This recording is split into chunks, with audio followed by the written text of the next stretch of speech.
I am standing in my childhood bedroom, staring at half-packed boxes scattered across the floor, and I cannot believe what just happened. The woman who walked into our lives, promising love and family unity, just told me I have 2 weeks to pack up and leave the only home I have ever known. I never thought the woman who promised to love our family would be the one to tear it apart. This house holds every memory of my mother, and now I might lose it forever. Before I tell you how I got here, let me know where you are watching from. Hit that like button if you have ever felt betrayed by someone you trusted, and subscribe for more real-life stories. Trust me, you will want to hear how this ends. Let me take you back to where this all started. 6 years ago, when I was 19, my world completely fell apart. My mom, Linda, lost her battle with breast cancer, leaving just me and my dad, Robert, in our house in the suburbs of Denver, Colorado. Dad was 52 then, and losing mom nearly destroyed him. They had been high school sweethearts, married for 26 years, and he honestly did not know how to function without her. For months after the funeral, our house felt like a tomb. Dad would come home from his job at the accounting firm and just sit in his recliner staring at the wall where mom's favorite family photo hung. I was working part-time at a local coffee shop called Mountain Brew, trying to save money while taking online marketing courses. Most evenings, I would find Dad in the exact same position I left him that morning. My bedroom still looked exactly like it did in middle school. Pink walls covered with photos of me and Mom at various school events, family vacations to Yellowstone, and her teaching me how to bake chocolate chip cookies in our kitchen. I kept everything exactly the same because changing anything felt like erasing her memory. The house was our sanctuary, filled with 25 years of memories, laughter, and love. Dad and I developed a routine. I would make coffee every morning using Mom's favorite mug, and he would sit at the kitchen table reading the newspaper she used to get delivered. We rarely talked about our feelings, but we understood each other's grief. We were both just trying to survive each day without the woman who had been the heart of our family. 1 year ago, Dad's grief counselor suggested he try a support group for people who had lost spouses. At first, he resisted the idea completely. "I do not need to sit around with strangers talking about Linda," he would say whenever I brought it up. But eventually, the loneliness became too much, and he agreed to attend one meeting. That is where he met Jessica. Jessica was 38, recently divorced, and had 2 children from her previous marriage, 14-year-old Brandon and 11-year-old Mackenzie. She had been attending the support group for several months, talking about how difficult her divorce had been and how she was struggling to create stability for her kids. I remember the first time Dad brought Jessica home for dinner. She arrived with a homemade lasagna and the biggest smile I had ever seen. She was about 5 feet 6 inches tall, with shoulder-length blonde hair and bright blue eyes. She wore a simple blue dress and pearl earrings, looking put together, but not overdressed for a casual family dinner. "Denise, I have heard so much about you," she said, giving me a warm hug that lasted just the right amount of time. "Your father talks about you constantly. He is so proud of the strong, independent woman you have become." Her voice was soft and genuine, and I found myself immediately liking her. During dinner, Jessica asked thoughtful questions about my job at the coffee shop and my online courses.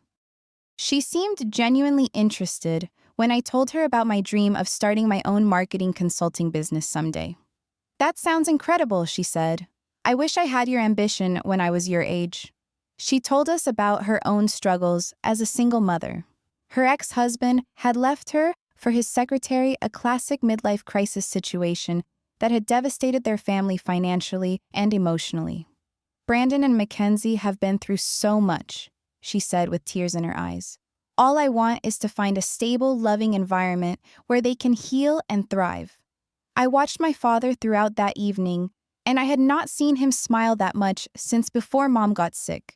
Jessica had this way of making him laugh at her stories about her kids' adventures at school, and she listened intently when he talked about his work. There was something magical about watching him come back to life. After Jessica left that night, Dad and I cleaned up the dishes together. "What did you think of her?" he asked nervously, like a teenager asking for approval about his first girlfriend. I could see hope in his eyes for the first time in years, and it made my heart happy. I think she seems really nice, Dad, I told him honestly. She obviously cares about you, and she seems like a good mom to her kids. And I meant every word. Jessica had been nothing but kind, respectful, and genuine during our entire evening together. Over the next 8 months, Jessica became a regular presence in our house. She would come over for dinner twice a week, always bringing something homemade and delicious. She never tried to replace Mom or act like she owned the place. Instead, she carefully respected our existing routines while slowly adding her own touches. Jessica would often stay after dinner to help with dishes, and we would talk about everything from work stress to funny customer stories from the coffee shop. She gave me advice about my online courses and even helped me create a business plan for my future consulting company. "You have such a good head for this," she would say encouragingly. "I can see you running your own successful business in a few years." She also made sure to include me in activities with Brandon and Mackenzie, though they were usually pretty quiet around me.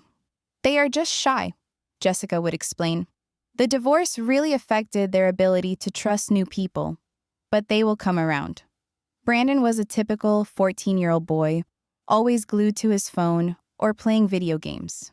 He had dark hair like his mother and was tall for his age. Mackenzie was smaller and more reserved, with the same blonde hair as Jessica, but much more serious facial expressions. Both kids were polite when directly spoken to, but they never initiated conversations with me. I did notice that Jessica seemed different when her kids were around.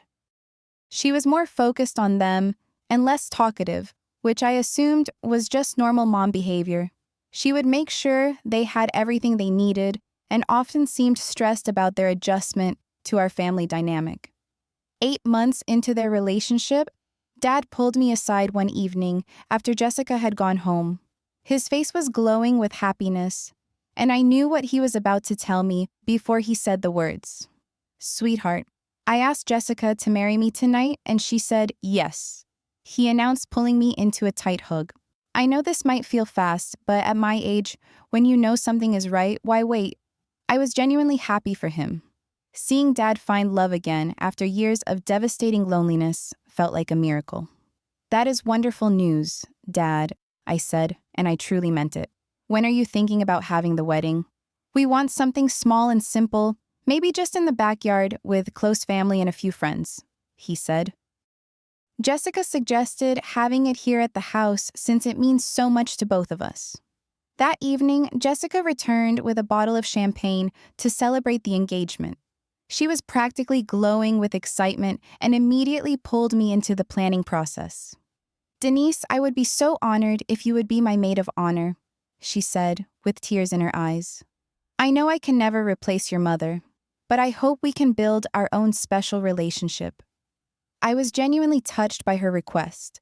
The fact that she wanted me to play such an important role in their wedding felt like proof that she truly wanted me to be part of their new family. 2 weeks after the wedding, Jessica and her children officially moved into our house. The ceremony had been beautiful and exactly what Dad needed: simple, heartfelt, and full of hope for the future.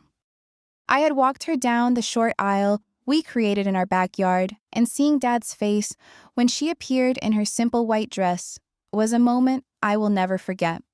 But the day they moved in, I immediately sensed something different about Jessica. She was no longer the sweet, accommodating woman who had carefully respected our space during their courtship. Instead, she arrived with very specific ideas about how our house should be organized. "I think we need to make some changes to help everyone feel at home," she announced while directing Brandon and Mackenzie to carry their belongings upstairs. "This needs to feel like all of our house now, not just yours and your father's." Brandon immediately claimed the garage as his personal space, setting up his gaming equipment and a small television. This was problematic because I had been using the garage as my workout area, practicing yoga every morning before work. When I mentioned this to Jessica, she waved off my concern. "Brandon needs a space where he can decompress after school," she said. "You can find somewhere else to exercise." Maybe your bedroom. Mackenzie, meanwhile, seemed to be studying every inch of the house with calculating eyes. She would walk through rooms silently touching furniture and looking at family photos with an expression I could not quite read. When I tried to engage her in conversation about school or her interests, she would give one-word answers and walk away.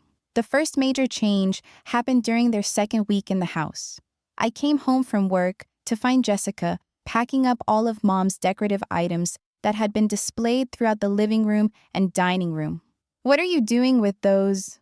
I asked, trying to keep my voice calm while watching her wrap Mom's favorite ceramic vase in newspaper. "Oh, I am just storing these safely in the basement," Jessica replied without looking up. "We need to create space for our new family's belongings, and I thought it would be better to preserve these special items somewhere they would not get damaged." She continued packing Mom's things while explaining her reasoning.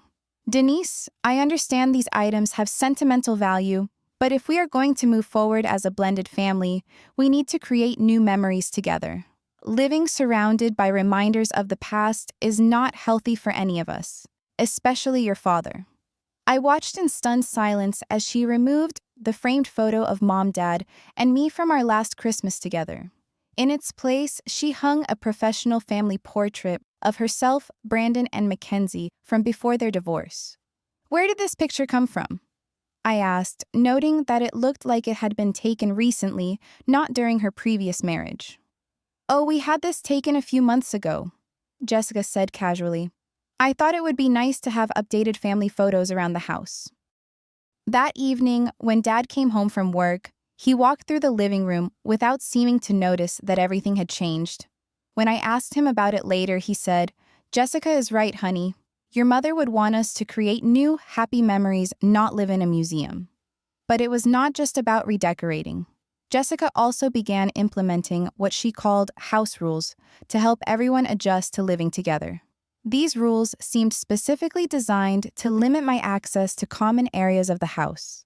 "Since Brandon and Mackenzie have school nights, we need to keep noise levels down after 9 o'clock, she announced during a family meeting she called. "That means no television in the living room, no music, and definitely no phone calls after that time." She also declared that the living room would be reserved for family time every evening from 8 to 10 o'clock.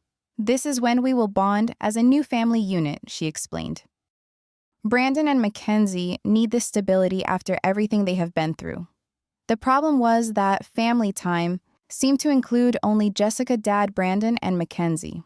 When I tried to join them one evening, settling onto the couch with a book, Jessica immediately made it clear I was not welcome. "Denise, sweetheart, do not you have schoolwork to catch up on?" she asked sweetly. "I am sure you have better things to do than sit around with us." I looked to Dad for support, but he was already engrossed in a conversation with Brandon about baseball statistics. It was like I had become invisible in my own home. The most hurtful change was Jessica's new approach to cooking. During their courtship, she had always made enough food for everyone, and often asked what I would like her to prepare. Now she cooked meals specifically portioned for herself, Dad, Brandon, and Mackenzie. "Did you make enough for me?" I asked one evening, coming home from work, to find them already eating dinner. "Oh, honey, I figured you would want to cook for yourself," Jessica replied. "You are 25 years old. It is time you learned some independence in the kitchen." When I pointed out that she had never mentioned this expectation before, she laughed and said, "Well, things change when you become part of a bigger family. Everyone has to contribute and take care of themselves." I started noticing other small ways that Jessica was making me feel unwelcome. She would rearrange the bathroom so that my toiletries were pushed to one small corner, making room for her family's extensive collection of products. She changed the television channel whenever I was watching something, claiming that Brandon or Mackenzie had homework that required the living room to be quiet. Most concerning was the way she spoke to Brandon and Mackenzie about me when she thought I could not hear. "Remember, this is our house now, too," she would whisper to them. "Denise has been spoiled for too long, but that is going to change." I tried talking to Dad about these changes, but he seemed completely oblivious to what was happening. "Jessica is just trying to create structure for her kids," he would say. They need stability after their parents' divorce. You need to be patient and understanding. When I mentioned that I felt unwelcome in my own home, Dad became defensive. This is not just your home anymore, Denise. We are a family of 5 now, and everyone needs to make adjustments. Jessica is doing her best to make this work for everyone. 3 months into the new living arrangement, Jessica began openly expressing her opinion that I should move out. It started with subtle hints during casual conversations, but quickly escalated to direct confrontations about my presence in the house. "Robert, do not you think it is time Denise got her own place?" she said one evening during dinner, speaking about me like I was not sitting right there at the table. She is 25 years old, not 15. Most people her age have been living independently for years. Dad shifted uncomfortably in his chair, clearly caught between his loyalty to me and his desire to keep Jessica happy. "Well, she is saving money by living here," he said weakly, "and she helps out around the house." Jessica laughed, but it was not a kind sound. "Helps out Robert? When was the last time she cooked dinner for the family or did laundry for anyone besides herself? She treats this place like a hotel." I wanted to point out that I had offered to help with cooking multiple times, but Jessica had always declined, saying she preferred to handle meals herself. I also did my own laundry because Jessica had made it clear that she would only wash clothes for her own family members. "Maybe we should think about Denise contributing more financially if she wants to continue living here," Jessica continued. "Everyone should pay their fair share of utilities, groceries, and household expenses." The next day, Jessica presented me with an itemized bill for what she considered my portion of household costs. According to her calculations, I owed $800 per month for rent, utilities, groceries, and shared living space maintenance. This was completely unreasonable, considering my salary from the coffee shop was only $1,200 per month. After paying Jessica's demanded amount, I would have barely $300 left for personal expenses, school costs, and any attempt at saving money. "This seems really high," I said, looking at the detailed breakdown she had written out. "I am only one person, but you are charging me for almost half of everything."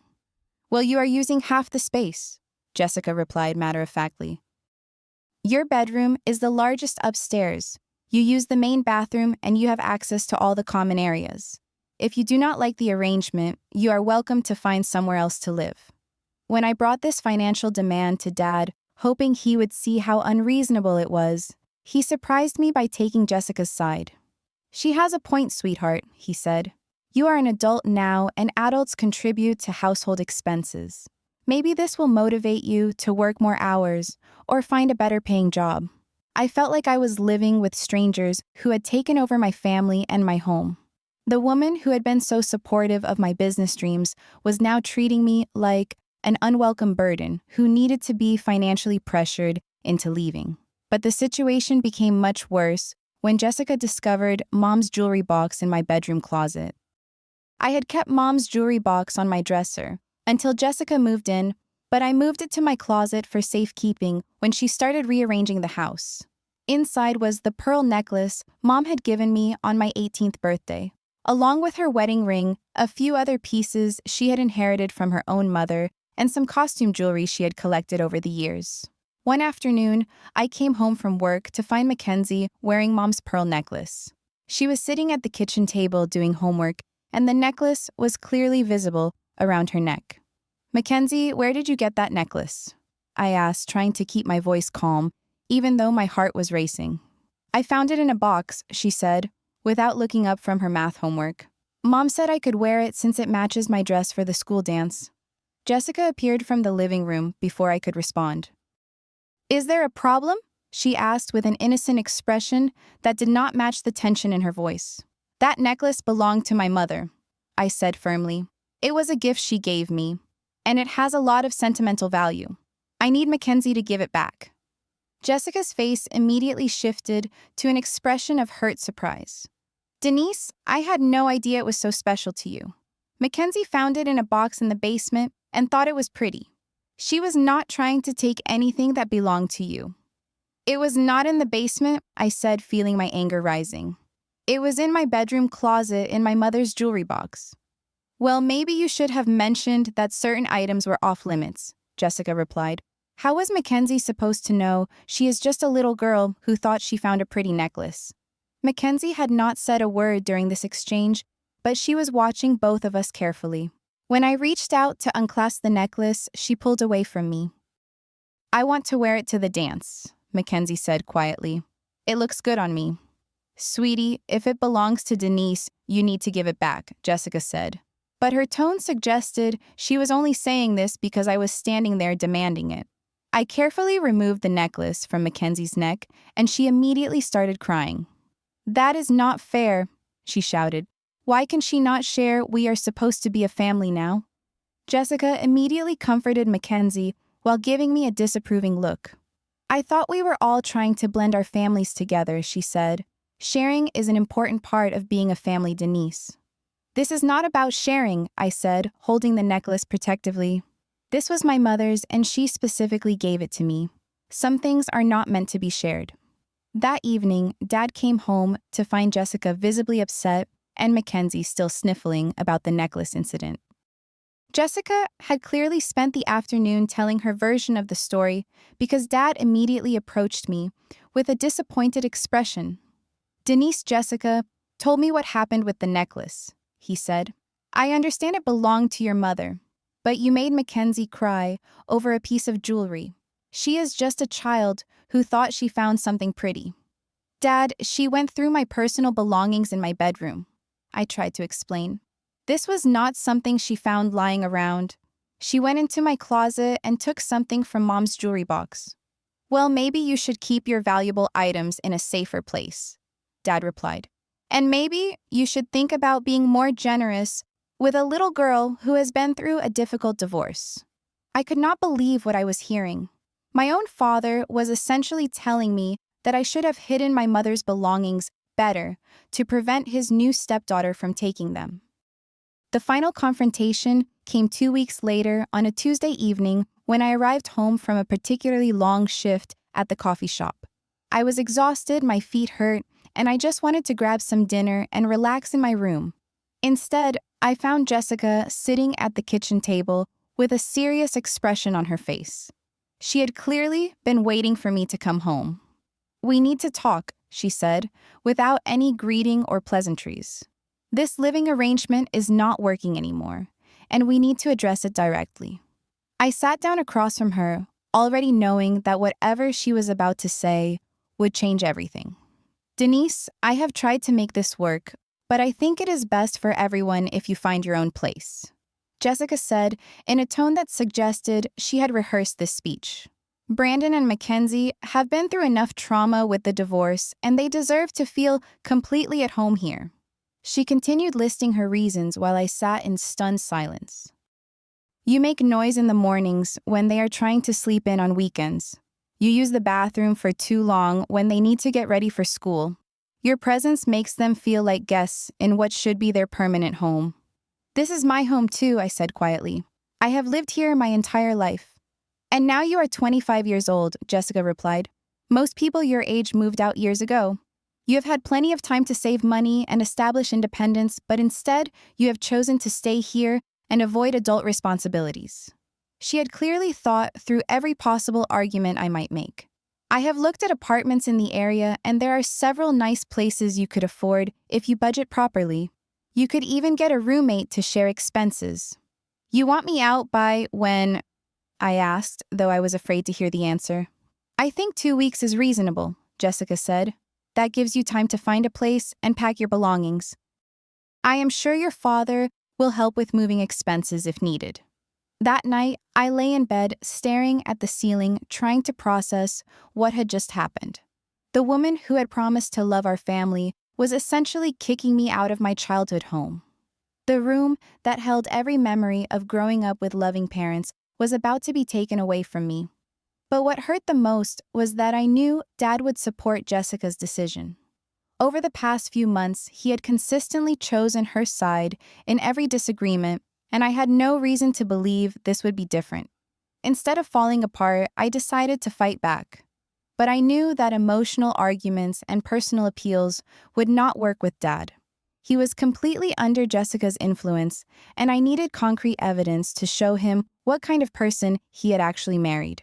I started by researching Jessica online, something I should have done months earlier. Her Facebook profile seemed normal enough, but when I dug deeper into her Instagram account, I found some interesting patterns. Jessica's Instagram went back 5 years, and I could see a clear timeline of her relationships. She had been with her ex-husband Marcus until 2 years ago, but even before their divorce was final, she was posting photos with other men. After Marcus, there was a 6-month relationship with someone named David, followed by another brief relationship with a man named Andrew. In the photos with David, she was living in his house with Brandon and Mackenzie. The captions talked about blending families and new beginnings. But by the time she started dating Andrew, there were no more photos of David or mentions of him anywhere. What really caught my attention was a photo from 8 months ago, right around the time she met Dad. In the image, Jessica was at a coffee shop with a friend, and the caption read, "Discussing strategy for my new relationship. Time to find a stable home for my babies." That word, strategy, stuck with me. Jessica had not fallen in love with Dad by accident. She had been looking for exactly what he could provide: a stable home, financial security, and emotional vulnerability she could exploit. I decided to reach out to Marcus, Jessica's ex-husband.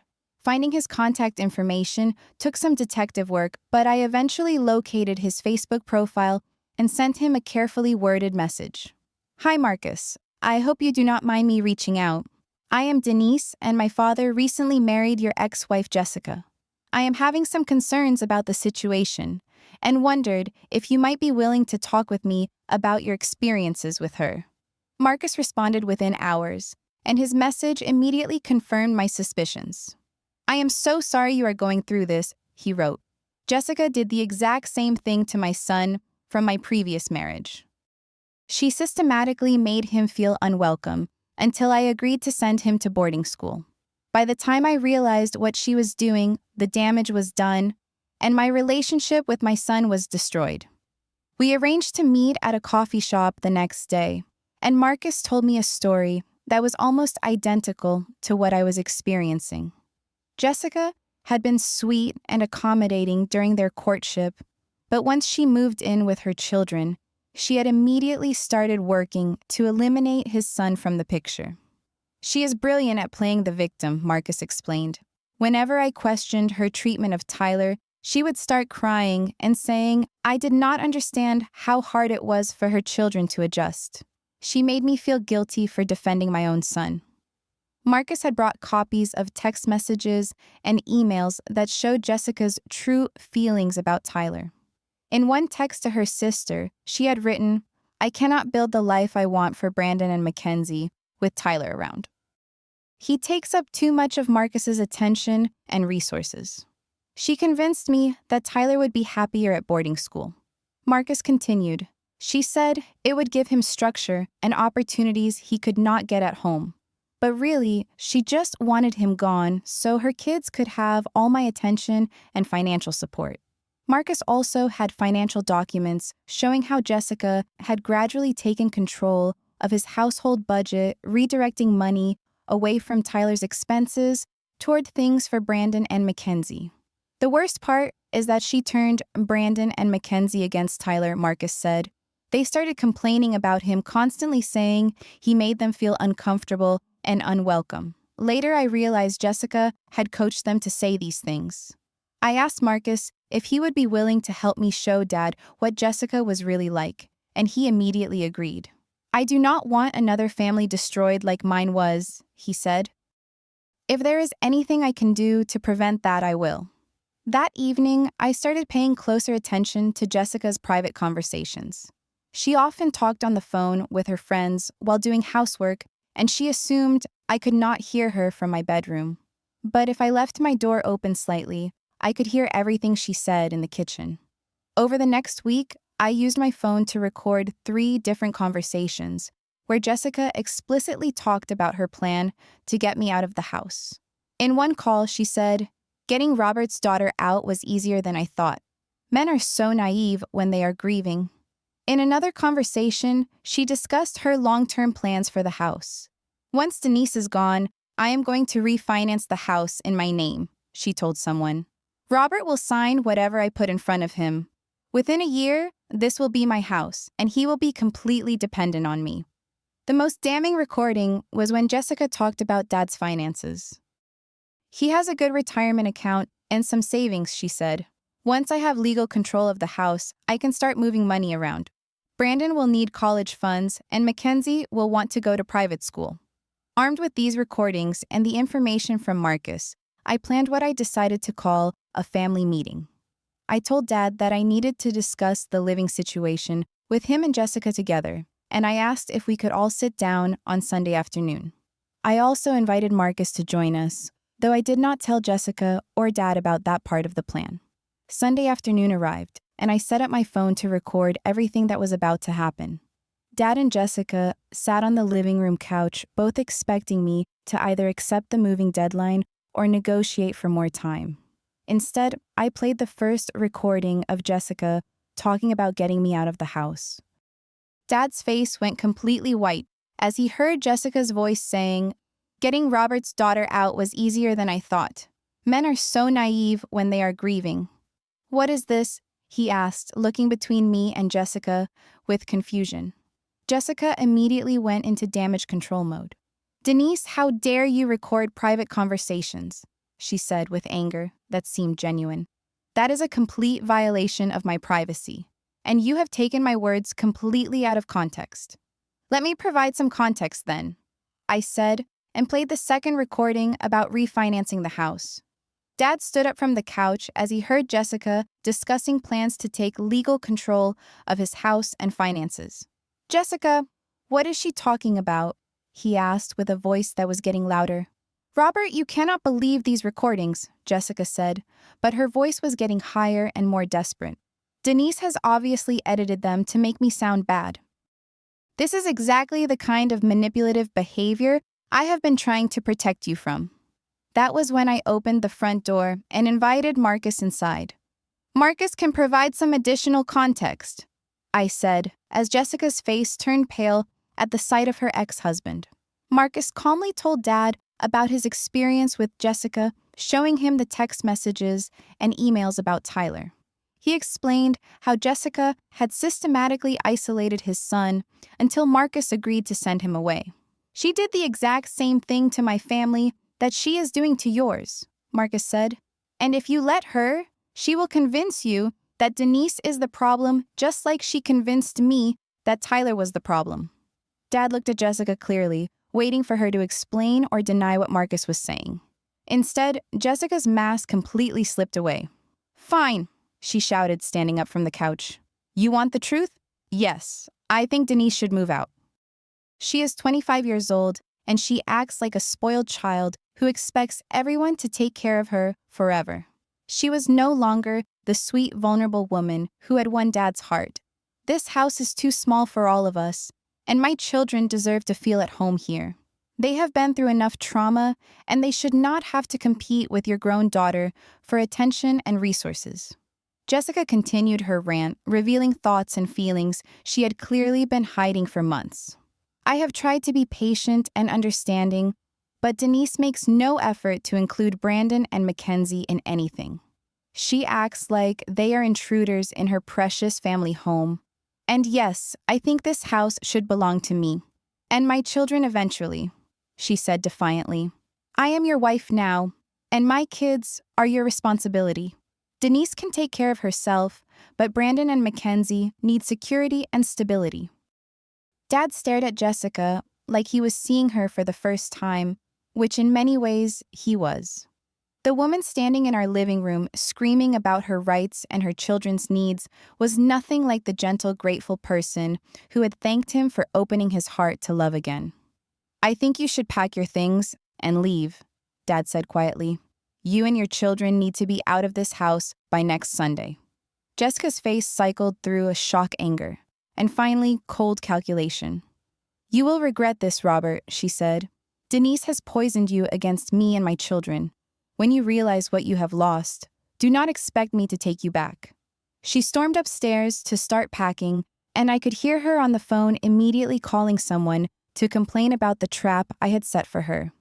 The next few days were tense as Jessica and her children packed their belongings and prepared to leave. Brandon and Mackenzie seemed confused about what had happened, but they followed their mother's lead in treating Dad and me like enemies. On their final day in the house, Jessica made one last attempt to make Dad feel guilty about his decision. "My children are going to be homeless because of your daughter's lies," she said as she loaded boxes into her car. "I hope you can live with that." But Dad did not respond to her manipulation tactics anymore. "You will figure it out, Jessica," he said. "You are clearly very good at making plans." 6 months later, Dad and I have rebuilt our relationship and restored our house to feel like a home again. We put Mom's pictures back up, returned her belongings to their proper places, and created new routines that honor both our grief and our hope for the future. I learned that speaking up for yourself is not selfish, it is necessary. I also learned that people who truly love you will not ask you to disappear to make room for their happiness. Dad learned that grief can make you vulnerable to people who see your pain as an opportunity.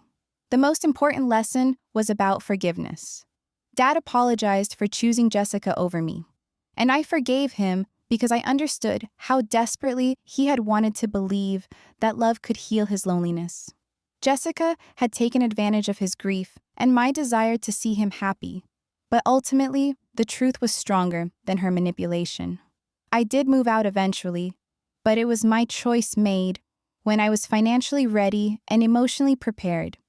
Dad and I have dinner together every Sunday, and our relationship is stronger now because we survived something that could have destroyed us permanently. Sometimes the people who promise to complete your family are actually trying to replace it. Trust your instincts, speak your truth, and remember that real love does not require you to disappear. Home is not just about the people in it. It is about being valued for exactly who you are. Have you ever had someone come into your life who seemed perfect at first, but gradually revealed their true intentions? Drop a comment below and share your story. Hit that like button if this resonated with you. Subscribe for more real-life stories about family drama and personal growth, and please share this video with anyone who might be dealing with a similar situation. Thank you for listening to my story, and remember that you deserve to be loved and valued exactly as you are. Stay strong, trust yourself, and never let anyone convince you that you do not belong in your own life.